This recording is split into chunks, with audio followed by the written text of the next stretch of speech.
Welcome to Untying Knots, Minds and Souls Untethered with Perry Clark.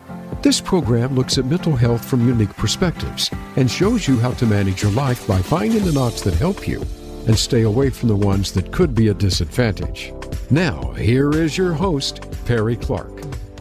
Hello all, welcome back to Untying Knots, Minds and Souls Untethered. This is Perry Clark, licensed marriage and family therapist, here with you, and I hope we've got a very delightful show for you today, but let's start with the niceties and the reminder that this show is for entertainment and educational purposes only, does not constitute working with a mental health provider. I strongly recommend seeking a mental health provider in your area or state to work on the issues that you need to, and on your unique ways to find what you need. So, going into today's episode, as a requirement for all of us that are in helping professions, we have to do continuing education. And with the continuing education, we can discover a variety of topics beyond just law and ethics. And so one of the ones that I recently did was one of my trainings with through an organization known as Tasha.org, which we'll put their information in the show notes. And the particular presentation I was attending was Black Taboo, talking about Black kink topics. And this month, this is what I'm going to be launching off our Pride Month for February. Well, history, Black Pride, Black history, Black excellence was our topic for this month. And I thought this was a great one to kick this off because this was an education in this topic, even though as a member of Onyx, I have a certain understanding of things, but it's always more to learn. So today's guest was the presenter in the Black Kink class training I was in, and that is Marla Renee Stewart, MA, is a professional sexologist, intimacy, relationship, and sex coach, speaker, and author.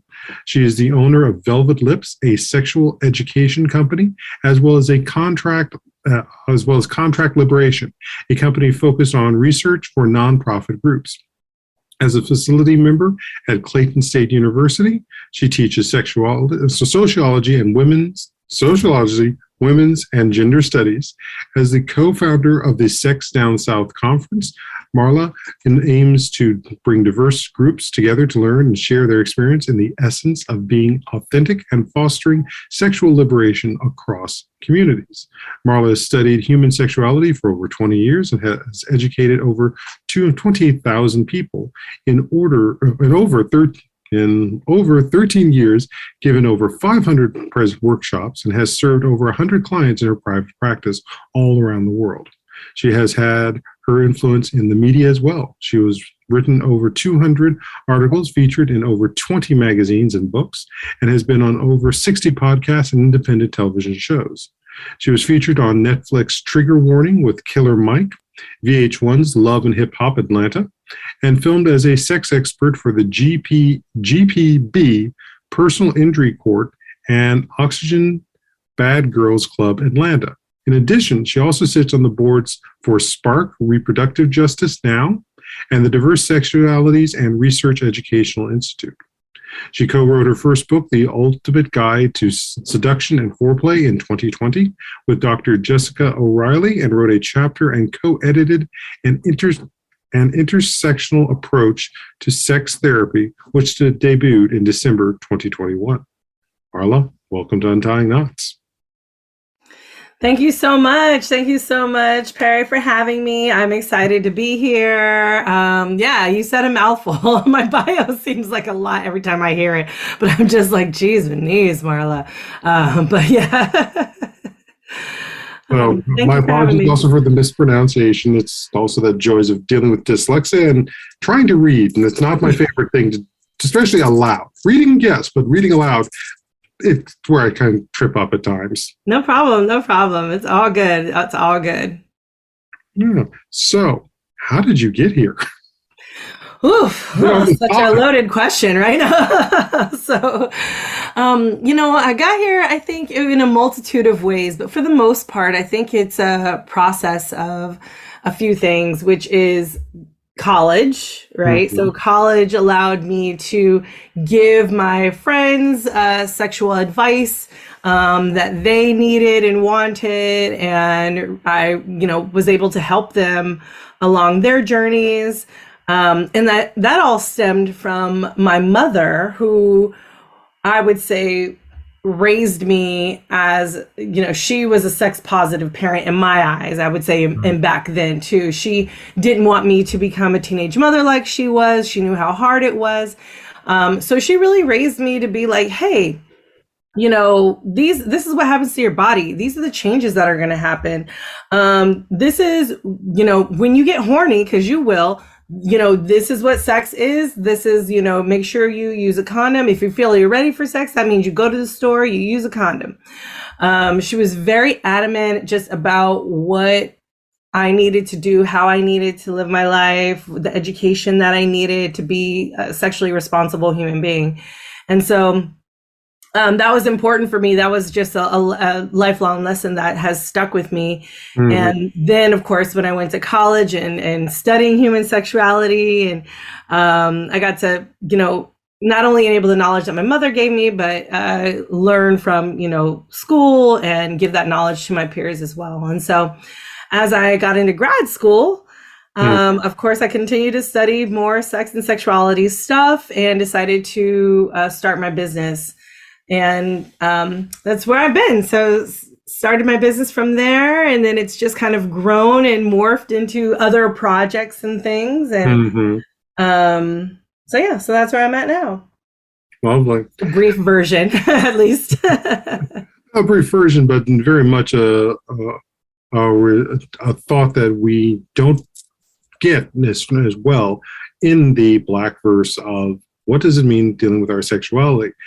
And very much in that standpoint of how do we break it down, as I think it was sort of best said when Toni Morrison's in Bluest Eyes, there were the women that were big into the church and the women that weren't.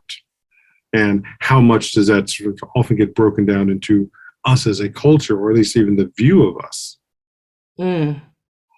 Yeah, absolutely. I think, it goes with like Patricia Hill Collins, right? In Black Sexual Politics, and how, we have categories for what kind of, particularly Black women we are, Black people, right? Mm-hmm. So whether we are the Jezebel or the Sapphire or the Black Lady or the Mammy or, all of these things kind of speak to our sexuality and what we can or cannot be, or what we hold tight on to in order to, it might be, self-preservation. It might be just not wanting to be stigmatized around who we are. So, Black women's bodies have long been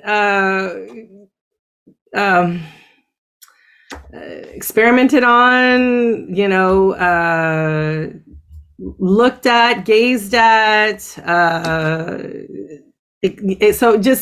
There's just so much history behind sort of who we are and how we move through society to now, like how we've carried that with us through these generations. So I think it's important to understand the context and understand like how we as Black folks express our sexuality, because sometimes it tends to want to be repressed or suppressed, and we don't want to.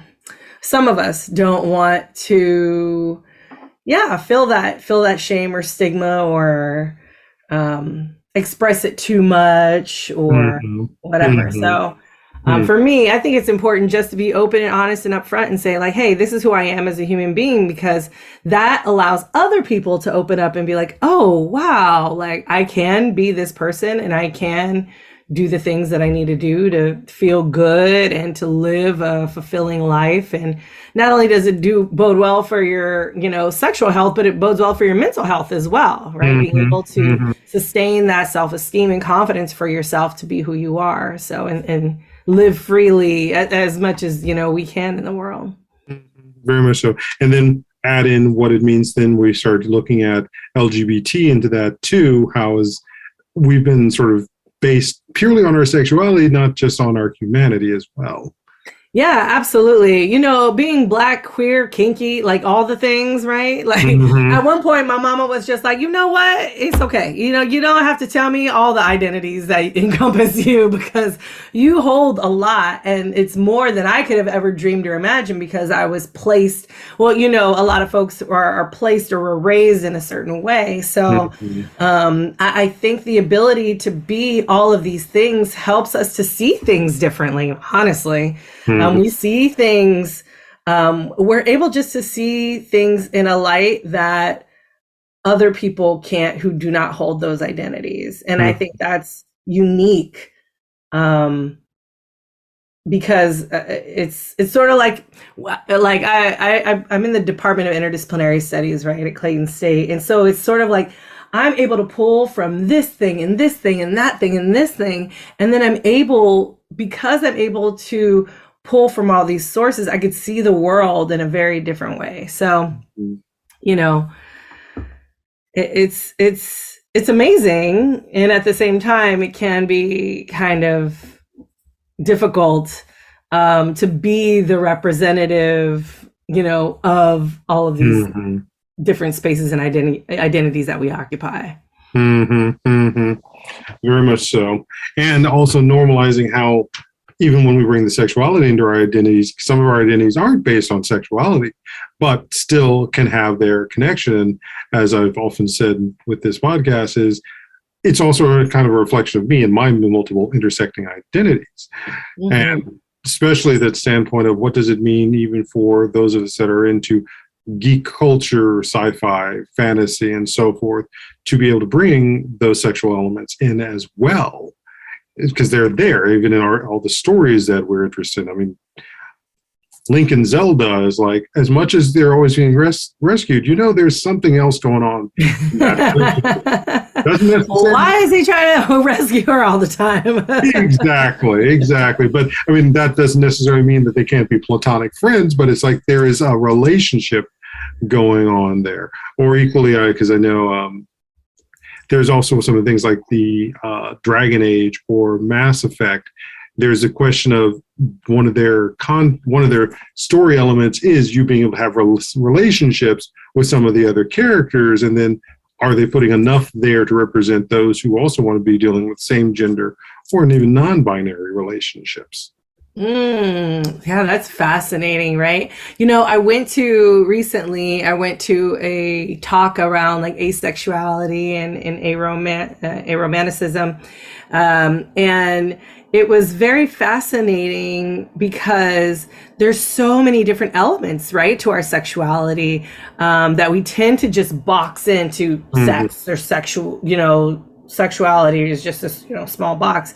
But it's like, what do we perceive as romance? What do we, who can we go out with? Who do we trust to do this or who do we trust to do that? And thinking about all of these different relationships, I think are important.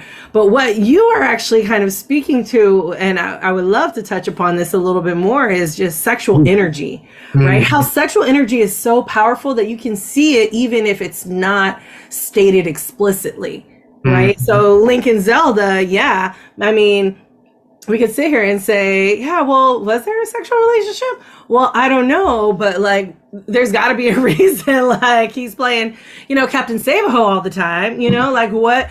Why? There's something going on there, right? Because you wouldn't do that for nobody. I wouldn't do that. You wouldn't be doing that for no stranger. So, what is the reward that Link is going to ultimately get from that, right? And same thing with Mario and Princess Peach. I mean, there's all this stuff about being right and being the hero and so forth, but come on. Can we even see the implications of Mario and like the mushrooms and the Princess Peach and like there's all these things that we could correlate to sex and sexuality, and I think that part is fascinating because I think it's infused in everyday life and how we move about. So yeah. And also for transparency's sake, folks, we're recording this in October. So Halloween is next week of us recording it. And while you might be squicking out about the idea of you're hearing about this conversation here in February, just consider how many times during Halloween do we get the sexy Mario, the sexy Princess Peach, the sexy Zelda, the sexy Link. I mean, and one of those classic ones is the whole Princess Leia, whether you're doing her in the white outfit with the buttons or the gold slave outfit, there's bringing that element in. Oh yeah, absolutely. Absolutely. I agree 100%. And there's a lot of that. I mean, here's the thing too. Halloween gives us a chance to role play, right? So when ordinarily we don't have that opportunity, well, not ordinarily, we do have the opportunity to play around and play in costumes and role play, but a lot of people just don't, right? And they need an excuse to do it. And so Halloween does set that perfect excuse as to, oh, I can be, I don't know, a sexy witch or whatever, in order to evoke some sexual energy there. Yeah, because I know I'm a member of Onyx Northwest, and we're having our bar night on Saturday, and it's like, oh, with especially Black Panther opening up in November, it's like, oh, come and cosplay, and it's like, okay, I'm pulling out my Black Panther gear and such. Not that I can't fit into one of those latex or spandex bodysuits. But like, okay, so what leather gear can I pull together to create this Panther look? Yeah. Oh, I love that. And I can't wait for that too. So many of us can. But and equally though, this does bring up the other element, because we have mentioned Link, Zelda, and all of those, but all those characters are coded as white. Absolutely. So what do you think it looks like when we're looking to do this with Black characters, but also not turn it into the fetishizing? Great question. I think in the world of cosplay, we have to understand the word play, period. And when we racialize it, I think that's the part where we have to be like, okay, well, is it because I'm Black, if I'm a Black Zelda, what does that mean? Does that mean that my version of Zelda is Black? Does it mean it's sort of like how do we see ourselves in these elements? Or can we be the example of how we see ourselves, and can we be the Black Zelda or the Black Link or whatever, right? Like, and what does that mean to other people when they see us or see us in cosplay, and putting a racialized lens on a typically white character, or even some characters who like aren't white, that might be a different color, but like, even then it's still kind of like, for instance, if we see like, I'm thinking about the blue character Avatar, right? Like what are the elements that we could see to make that a racialized being, or does it even matter within play? So, I don't know. That's a really great question. And I would be interested to hearing more from that perspective of people who do cosplay and who do purposefully transform white characters into racialized characters. If that even happens, I don't know. Well, there's plenty of black cosplay, so I would check that. Yeah, right. I know there's some others I would like to try and get on the show as well to just talk about some of their experiences. But that's one of those things we look at, especially enjoying our geekdom as well as our sexuality. So that leads to another area, and this was something I know I saw on Twitter at some point a month or two ago, saying, and this mostly heterosexual, but saying that Black women don't like Black geek men. Wow, interesting. What? Yeah, and it was one of those. It's like, I'm not going to give more energy to that. I'm just. But where it comes to also that standpoint of, as geeks, we're not considered sexual beings. Wow, it's so funny, because I think the way, I think it's been in the media, right? When we see geeks, right, in the media, we see them as non-sexual people, right? We see Screech, right, as a non-sexual person. We've seen, and it wasn't until American Pie, right, when the band geeks, right, were like, yeah, I put the food up my pussy, right? And it was just like, whoa, like, wait a minute, geeks can be sexual. Like, I think that completely kind of turned, it helped to turn a little bit on its head around like, no, geeks are sexual human beings. But I think we've been making it a character for so long that we've like folks with disabilities, we typically as a society tend to not see them as sexual beings. And I think there's a lot more work to be done on who we deem and how we deem sexual beings, and how we can ensure that unless they are asexual, that they are a sexual being. Yeah. So things to think about, and things that also we're looking to normalize, and for many of us in the Black culture. Yeah, and I think sometimes people are afraid, right? So sometimes people are afraid of like, oh wait, a Black geek, like what does that mean? Like maybe I wouldn't be able to relate because I'm not into Black geekdom. But if you were there, like if you went to the conventions, if you went to those spots, you would be fine. So like I would like, how could you, like, for people to make comments about things they don't know is number one disturbing. But I would definitely have to see more of that conversation, because it's like, how do you know something that you don't know? You know, you don't. Very much so. And sticking with the narratives that have been established for us by those that aren't us. Right. Exactly. Yeah. So how much of that media trope about the nerd was actually set not by us, but by the standard character tropes of white culture, white Western European culture. Yeah. And then also, how do we make nerds sexy, right? So I would love to see something around like the sexy nerd. Like, is there a sexy nerd? I could probably look it up. Maybe there is, but you know, like something that can defy those typically stigmatized tropes. Because I think there's one of the, and that may even be one of the appeals of like Japanese anime.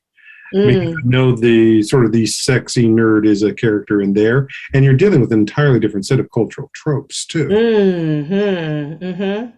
So that always also brings it back to what are the tropes, especially when it comes to sex and sexual imagery within Black culture, that again, and that goes back to the Toni Morrison comment of that we can build and foster for ourselves. Yeah, I agree. I mean, I love these kinds of like philosophical questions, because it's sort of like, you know, we're thinking deeply about how to move forward. And for me, I guess in the sexual liberation journey and movement at large, like how do we express these things? Like where, you know, I got a question today, like where do we see sex and sexuality 10 years from now? So how do we defy these tropes? How do we name these tropes, or and you know, with millennials and whatever the next group is, what Z's, not millennials, I'm sorry, Z and Alpha, I can't remember all of the generations after X, sorry, but like thinking about like all of the generations, the newest generations, right, that are developing all of these different types of sex and sexualities, I'm sure there's going to be a name of a person who like, I'm only into geeks. What is that called? My geek sexuality or whatever it is, right? Yeah, I think it's up to us, but I also definitely see like newer generations kind of jumping on that bandwagon to destroy past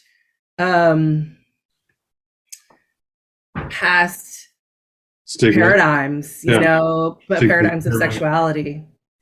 Yeah. And sadly, we're also watching all of those who have been able to only think in those paradigms struggle to try and crush the idea that there's something new. Right.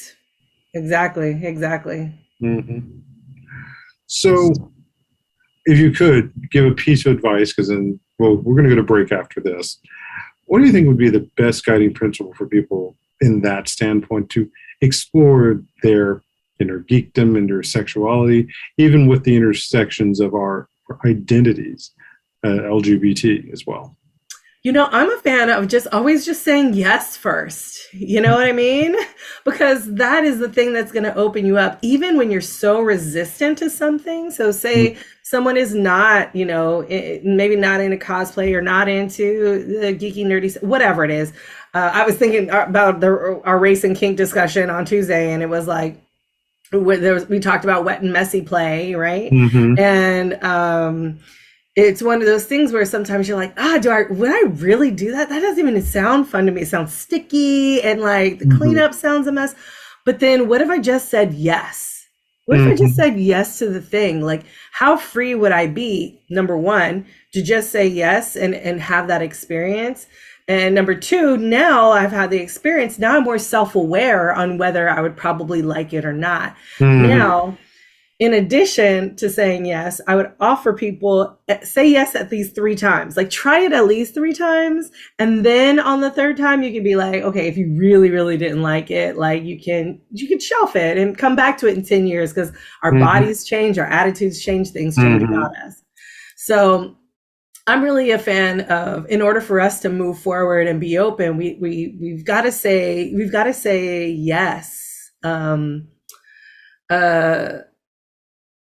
Sharonda Rhimes writes the Year of Yes, right? And it was such a good book because it really can help you to understand, like, why would I say no? Like, what does no shut me off of? But what does saying yes offer me? And I think when a lot of us say yes more, we have the opportunity to explore more of ourselves, and we can speak to something.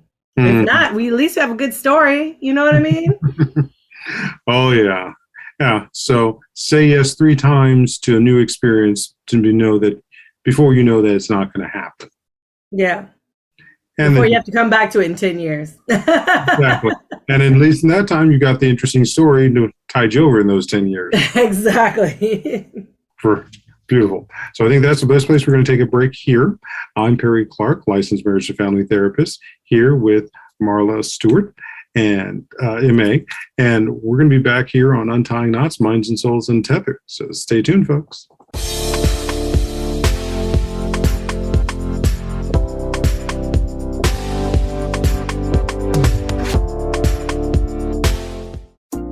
Our lives and the world around us can get messy and frustrating.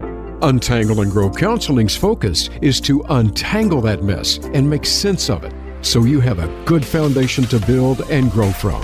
Visit us on the web at untangleandgrowcounseling.com. Perry Clark offers individual psychotherapy, couples and family therapy, and adolescence therapy from a variety of coping materials and resources. Visit untangleandgrowcounseling.com for more information.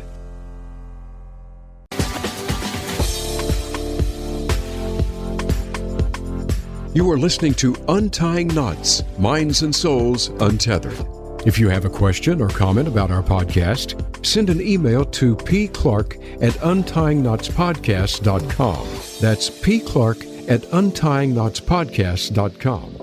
And now, back to the program. Hello, folks. Welcome back for our second half here on Untying Knots, Minds and Souls Untethered. I'm Perry Clark, licensed marriage and family therapist here. We're with Marla Stewart, MA. And we've just been talking about the multiple intersections of both race, gender, sexuality, and kingdom too, with our interest in role-playing, games, just the views of sexuality, and even who we are as a people. So, Marla, your company, Velvet Lips, what's it? You bring educational with that. So I'm kind of curious, what does that also entail? What's that like? What's that type? What is it? Yeah. So Velvet Lips is my sexuality education company I've been running for the past 12 years, maybe almost 13 years, something like that. And it is a way for individuals and folks in relationships to get the coaching that they need. So what I do is what I call like a sexual strategy, is sort of a triangulation style. So I use techniques from sex therapy, techniques from somatic therapy or body work, and comprehensive sex ed to really set the tone and educate people. So helping people basically with their seduction skills, communication, their sex skills, really being able to emotionally and sexually connect, foster that connection and chemistry with other people and with themselves. So it helps people to be more self-aware. I introduced my sexual theory, which is the seduction learning styles, in our book that Jess and I co-wrote, The Ultimate Guide to Seduction and Foreplay. So I talk about how we connect, the ways that we communicate, and what is best for people. And so that has really been exciting for me, because it's talk about the geekiness, right? Like being able to have like this sexual theory and come through with it. But for the most part, Velvet Lips just helps people to get empowered with their own sexuality, get more self-aware, really be able to balance the emotion and the logic, right? Because a lot of times we kind of falter heavily on one or the other. So really being able to tap in, trust your power, embody your erotic, really be able to use your sexual energy to your benefit, understanding how to create sexual tension, things like that. So I think that brings up a very interesting place that especially we encounter in the therapy side, is standpoint of people of emotion and logic, and emotion can very much be tied to the body. And how much of the traumas and experiences and the rejection, shame, blame, guilt that we get fostered and get directed at us and projected at us creates that split between the mind and the body and our emotions. And how for some it seems like it's easier to stay in the mind, but really they need their body. They can't be Absolutely. Absolutely, right? One of the oldest, I talk about sort of, I think it's Buddhist, but we talk, on my class about squirting, I talk about mindfulness being occupied with the body, right? So understanding the mind-body dynamic is huge, right? Because the mind is the logic piece. The body is the emotion. It's what you feel, where you're feeling it, right? When we get stuck in our words, right, we often can't talk, or we get stunted in our throat, or you know, maybe we have heartbreak, so we might have some heart issues or something going on. So it's really important that we tap into both. And like you said, a lot of people from how they grew up or whatever tend to split those. And I think we have to learn, you know, from children, like remember, like, oh my gosh, oh, I used to do this, like, and it literally is mindfulness and body, how my body is reacting, what I'm doing to make things react. So really tapping into that learning process and not separating yourself from it. And I think that gets very hard when we have certain cultural norms that we're struggling with, whether it is straight or LGBT, with the idea that it's safer for us to be in our minds, or it's like it's difficult for us to be in body. And even then, even if it's not due to out and out physical trauma, what does it also mean with our body size issues too? Be quite honest, I still deal with my own body image issues, being more thicker, bearish man, and feeling comfortable being out with that. Yeah, it's so interesting because like I grew up like as an athlete, right, my whole life, and then like I still consider myself an athlete, right, but now I'm fatter. You know, so it's like, how do it, and when I see myself in the mirror, I have, I tell my mom it's sort of like, it's a weird distortion because I see myself as a smaller person, but then when I see myself in pictures, I'm like, oh, wait a minute, like I'm fatter than I like think I am, like when I see myself in the mirror. So we all struggle with some sort of something's wrong with our bodies, right? And honestly, that's how capitalism makes its money, right? Is ensuring that we feel insecure in who we are and what we're doing right or wrong or how we look, right? Instead of actually relying on what I tell people, their sexual assets or the things that make them feel good or the things that attract other people to them, right? There's reasons why people are attracted to us, right? There's reasons why people come to you for therapy, and there's reasons why you have friends. There's reasons why you have lovers, right? They're attracted to you for whatever that thing is or whatever those things are. So I think it's super important that we understand what they are and how to use them to our advantage. And when we understand this, then we tend to stop feeling so insecure. We're always going to be probably insecure about something, but we could feel less insecure when we're sure what we feel good about and why people love us for what they love us for. You know? And I think that's a lovely segue too into the issue of dealing with, because this is going to be coming out in February, which is Black History, Black Pride, Black Excellence Month. It's also Valentine's. Black Sexolence. Woo. Oh, there's good. I think you should capitalize that as a title. But it's also February. So what does that also entail when we're looking at both individuals and couples of any gender? Yeah. So I think when we, as we're moving to this month and right, it's Black History Month. It's like all the month. It's the love month. It's like all of these things, right? I think it's super important for us to think about like, what do we desire? What do we desire? What is one thing that we want for ourselves? And how do we go about doing it? Right? And what makes us, what's keeping us from doing it? Right? I think a lot of times as a single person or a person in a relationship, you really have to think about like, what keeps me from doing the things that I want to do? Because it's mind trash. It's stuff that keeps us from moving forward. So my hope is, in the realm of Black sexolence, right? My hope is for us all to, I really encourage people to dig a little deeper, expand on their sexual repertoire, find something new that they haven't done before, and then do it, right? Again, saying yes, not only yes to something else, but yes to themselves, giving yourself permission to explore, giving yourself permission to fuck up or do things wrong. You know what I mean? Like, give yourself permission just to find out, You know how Black people say, I wish someone would. I wish you would. I wish you would. I wish you would. You know what I mean? Fuck around and find out. Fuck around and find out. Yeah, fuck around and find out. And exactly, like, I want us to give us that permission just to be like, let me find out. You know what I mean? Let me find out. Let me fuck around and find out for real about this thing. So, yeah. I hope I answered your question. I'm not sure where I went. I'm like, where did I go?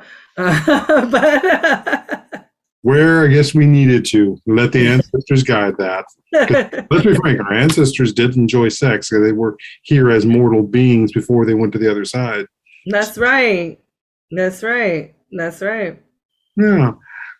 And that may also be one of those areas of the aspect of where we struggle with the idea of what spirituality and sex connect to, and the fact that for our ancestors, for us to be here now, our ancestors had to have sex. They were actual physical beings as well. It's so fascinating to think about this, Perry, because our ancestors, right, they had sex for us to be here.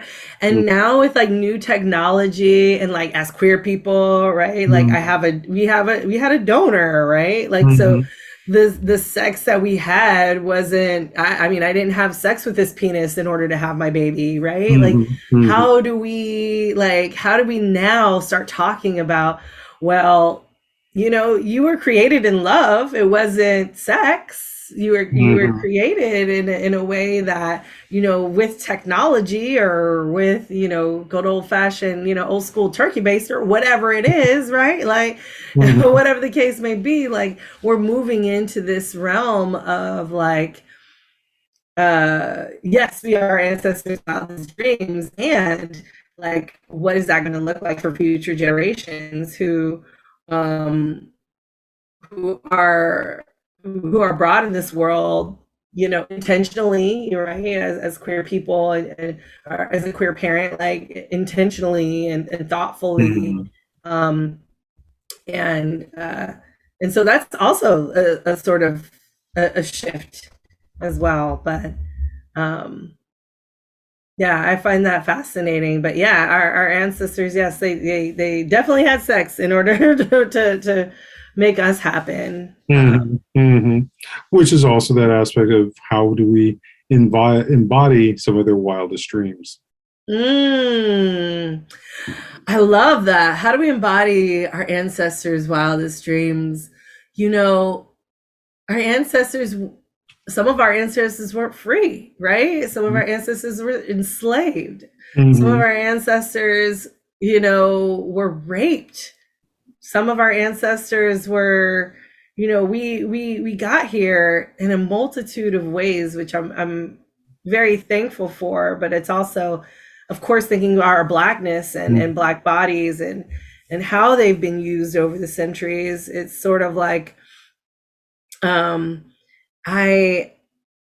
ancestors' wildest dreams is probably, I'm living it, right? Like, I'm able to authentically be me. I'm able to step into my identities as a Black, queer, kinky person. Like, I'm able to express myself. I'm able to express my sexual needs. I'm able to educate younger generations, or educate older generations, actually, for me too, right? Like, I'm educating people across the age spectrum to ensure that they're also living their wildest dreams and doing all the things that they want to do, because it's fun out here. You know what I mean? We're living life. We only got one life to live. We need to explore this to the fullest, and so I'm gonna do that. Yep. I'm gonna do it the best way I know how. Yeah, because our ancestors' wildest dreams went from grandiose of being to sail the ship or walk across the stars to just being able to be in someone's loving arms too. Absolutely. Yes, yeah. I love that. So with that, I'll lead to our classic question on the show: is myths and realities. So what do you think are some of the myths and realities around mental health? Myths and realities. I feel like one of the myths is that we're all normal. I feel like the reality is we're all different and unique and uncommon. Like, our thoughts are different, the way we're raised, our experiences, and yeah, we can share some ideologies that are the same, but the myth is that there is no normal way of being. There's a common way of being, people who are doing the common because that is what they feel that they should do because of society or blah blah blah blah blah blah. But like, it's not, there's no normal. There's none of that. Which is the struggle we find. I notice, at least from my side of the thing, is noticing how many systems that we are depending on for mental health are trying to go for a universal idea of existence, which is not the case. Right. Yeah, I agree. There isn't the case of there is no. What's universal is, we need help. We need Yeah. to also be paid for. That's the Yeah. universal portion of it. The rest of it is going to be unique to the person. Unique Right. situation that's bringing them in for the aspect of true, serious, deep mental distress to just trying to deal with the perplexities and confusingness of life. Right. Exactly. Exactly. It's so interesting. I always wonder, like, where would we be as far as mental health if we destroyed capitalism, right? If we were in a place of, like, as a person who runs multiple businesses, right? Mm-hmm. I'm like, what if we destroyed capitalism and just did what we felt was amazing to our spirits and felt good to us, right? Mm-hmm. So how, like, for me, it's sort of like, what would a barter system look like? Like, I would love to have that reality, and maybe that's like a Burning Man dream or something, you know what I mean? Of just being like, this is my gift and what I offer people and what I'm good at, and I want to offer it to you in exchange for what you got. Can you feed me? Can you do this for me? Or, what are the things that I need? Do I need therapy? Do I need someone to talk to? Because, like, my mind is all over the place or whatever. Like, what are the things that I wish that's like my wildest dream is to be able for folks to really tap into what they really truly enjoy. And some people I know say, like, oh, but that's so far-fetched because nobody would want to be a janitor. But that's not really true, because I know some people who love cleaning, right? Who love cleaning, who like take pride in their cleaning. And like, so I kind of refuse to think that there's not something for everyone, And, maybe that's just me being hopeful for a dystopic future. No, because it always gets, and this is where after also playing enough games like Civilization, which I've stopped playing after a certain point, is that the question is there maybe a size limit to where these things can function, as opposed to trying to continue to function on this larger scale, which requires maybe some new things, and we need maybe to invent an entirely new concept of grand nation state bartering systems that doesn't fund money and so forth as being the power source for that. But there comes a point where it's like, sometimes I wonder, is there an effective size where this system can work before another system has to be put into place? And how can you actually build off of those bones of the previous system at this size? Yeah. I think that's a great place for us to wrap up. So I'm wondering, where can people find you? What are some projects that are coming up in the future? Because this is coming out in February. What can people look forward to in February or Sexologist? Black Sexolence.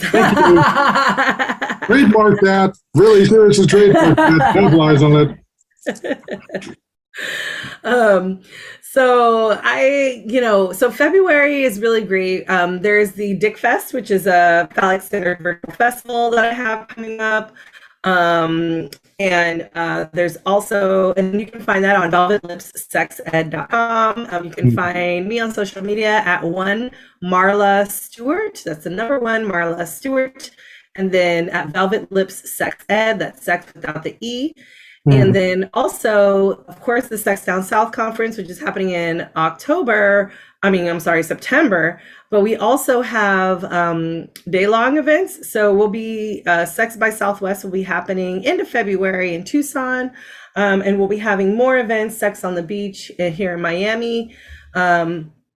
And a few other events, hopefully, throughout the year. So just making sure that you go to sexdownsouth.com and make sure you sign up for our email list for that. You can look for us at SDSCon on Instagram or Sex Down South ATL on Facebook and Twitter. And let's see, what other Black Sexolence stuff? I have my Kinky Valentine always for Valentine's Day for February. So just make sure you get on my list at velvetlipssexed.com to get all the latest and greatest updates, or you can join my text list. And that number is 404-737-1364. So you can join my text list if you're interested in just knowing what kind of events are coming up. Again, that's 404-737-1364. And I think that is pretty much it. Maybe, I don't know. Hopefully. But I figure there's going to be some conversations in the future, and I'll try to have as many of those things listed in the show notes as possible. So if you want to refer to them. But otherwise, Marla, beyond my screw up the names, which happens, I want to thank you very much for being on the show. Awesome. Thank you so much, Perry. I'm so happy to be on your show, and thank you for inviting me. So thank you. Thank you. So this is just the start of Black History, Black Pride, Black Excellence Month. Then just get a little SEX in there too, if you can. So have fun and have a good February, folks.